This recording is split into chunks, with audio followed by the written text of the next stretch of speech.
May your starters be solid. May your team be winning. Are you 2-0? Show off. Welcome to Stardom Sit-em. I'm Lauren Shehadi alongside Jamey Eisenberg, brought to you by Norton, denier of digital dangers everywhere. We are starting with your start of the week, Trent Edwards.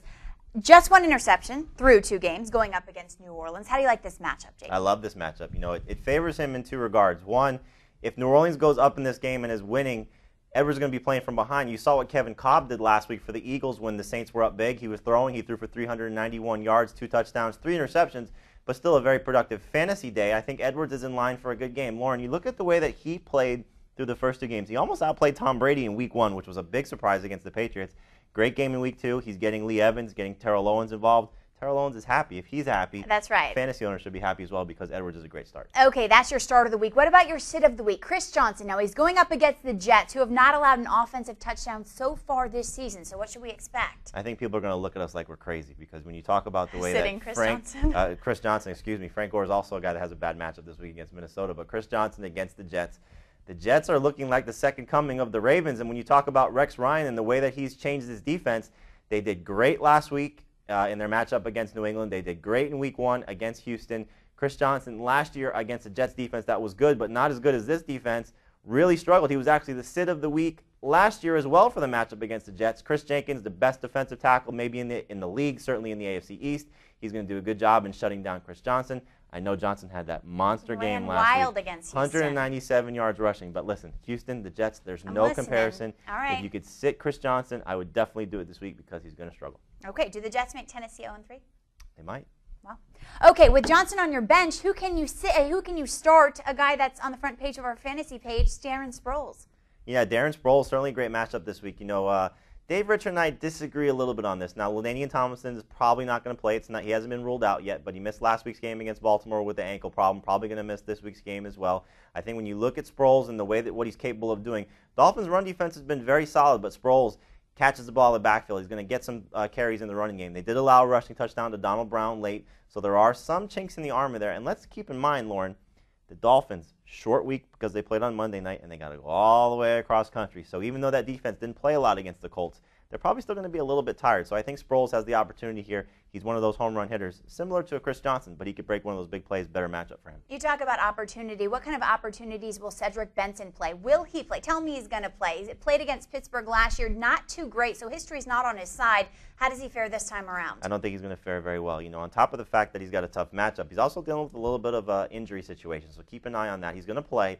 But still, that's something that's just going to limit his production a little bit. Now, we were wrong about Benson last week. We actually said he was the sit of the week last week, so keep that in mind. We don't have such a great history with Cedric Benson. But I will say this. The Pittsburgh Steelers have a great history with Cedric Benson. And as we know, the Steelers' run defense shut down Matt Forte in Week 1, shut down the aforementioned Chris Johnson.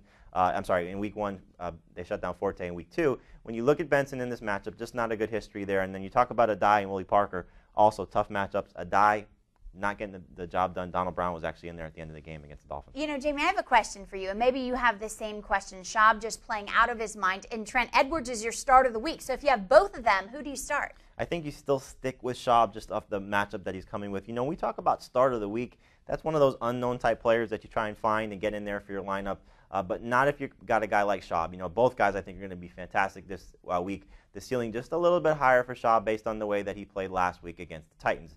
Great matchup this week as well against the Jaguars. I think you'll see Schaub come out and put up great stats. Andre Johnson playing well. Owen Daniels playing well. Hopefully he gets Kevin Walter back. You know, and this is an interesting week for fantasy owners because you got guys like Matt Forte and Steve Slayton, who's obviously going to be a big part of this matchup.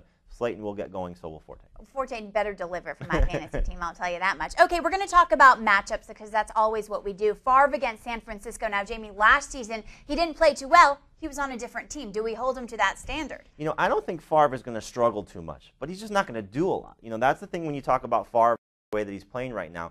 The gunslinger has gone conservative, and that's really surprising because he was very efficient last week in their game against Detroit, but he just didn't put up a lot of yards. He's got no interceptions so far in the season. He's involving Percy Harvin, who's all of a sudden turned into a red zone target. Who would have thought that from the rookie wide receiver? But he's just not throwing the ball downfield. You know they're going to feed Adrian Peterson the ball. They're going to want to play this ball control type of offense. I just think there are better options out there than Favre at this point. Again, not going to really hurt you too much, but just not going to put up the huge type of production. And when you get Carson Palmer on this list as well, another guy coming off a good game, but they're facing the Steelers, tough matchup. Okay, you think those guys aren't going to hurt you. What about Steve Smith? He better help you, right? Going up against a Bucs defense that has given up some big plays. Will that happen with him? Let's not forget, we're talking about the other Steve Smith at this point, the guy who's actually tied for the NFL lead in receptions. Who would have thought that? He's tied with Randy Moss with 16 receptions. Love Steve Smith this week. You can't bench him with the way that he's playing. Absolutely phenomenal. Now, I do think you'll see Eli Manning probably handing off a little bit more this week than he has in the previous 2 weeks because Tampa Bay's run defense almost as bad as their pass defense. So I do think that you'll see Ahmad Bradshaw, Brandon Jacobs, both these guys have good games. But Steve Smith, as well as Mario Manningham, who's actually the best wide receiver in terms of fantasy production. What a turnaround from Unbelievable. last season. I mean, we were talking about the Giants' passing game being terrible with Plaxico Burress, who's now in prison, and Amani Toomer not being there, and these guys have just really stepped up and taken advantage of the opportunity. Now we're not even talking about them. Okay, what about Vincent Jackson? We are talking about him. A great game against Baltimore. Does he slow down? You know, this is interesting, and I know this is similar to Chris Johnson saying, how could you sit this guy with the way that the Chargers' passing game is playing? But when you talk about Vincent Jackson and the Dolphins' defense, they held him in check last year, 2 catches for 56 yards, and the Dolphins are actually one of the best pass defenses against opposing wide receivers when you look at fantasy production. Week 1, great job against Roddy White. They held him in check. Week 2, they held Reggie Wayne down for 3 catches. So I think when you talk about what they have in store, it's the tight ends that kill the Dolphins. It's not the opposing wide receivers. Will Allen, Sean Smith, both these guys have played well. I think you'll see Antonio Gates have a fantastic game this week because that's the area where the Dolphins struggle. I'm actually writing a story about the tight ends around the league, but focusing on Dallas Clark, Antonio Gates, both those guys. Brandon Marshall is another guy on this list that we should just mention. Not getting the job done. I think you should just keep him reserved, as well as Eddie Royal. Not a great matchup against Oakland, even though Royal had that big game against the Raiders last year. But Kyle Orton's just not connecting with these guys. He's going to Brandon Stokely, Jabbar Gaffney instead. Not getting the job done. We hope your fantasy team gets the job done. I know I'm going to win this week. How about What's your record? Make it happen. Oh my gosh, I'm 0-2. Can I really say that? You'll turn it around. I will turn it around, and I hope you're not 0-2 because then you're in trouble. For Jamey Eisenberg, I'm Lauren Shehadi. We'll see you soon.